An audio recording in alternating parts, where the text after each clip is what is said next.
Issiqni ko'ryapsizlar, a? Hech qachon u bo'lib ketdi demanglar. Alloh aytadi hadis qudsiyda. Men deydi. Zamonman deydi. Zamonni so'kadilar deydi. Bu nima degani? Zamonni har bitta holati Allohning xohishi bilan bo'ladi. Bugungi 37 mi, 42 mi, 52 mi, 55 mi, 70 mi, uni Alloh hal qiladi. Hech kim hal qila olmaydi. Isib ketgan kuni Allohim bundan oshig'iga toqatimiz ko'tarmaydi. Ko'taradi. Ko'tarmaydi. Ko'tarmaydi. 5 gradus qo'shib qo'ysa hozir. Dunyoda ko'ryapsizlar nima bo'lyapti? Odamlar Alloh deyishdi o'rniga yalang'och bo'lib suvga tushib yotibdi.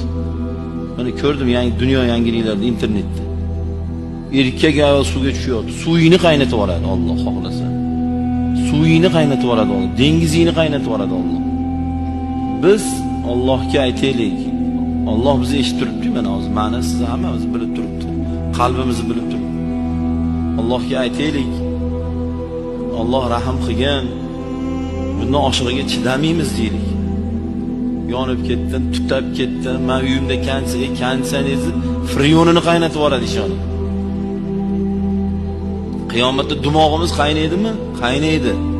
Qaqa qaynamaydi. Ilohim o'sha qaynaydiganlar qatorida bo'lmaylik. Issiqni ko'ryapsizlar, a? Hech qachon u bo'lib ketdi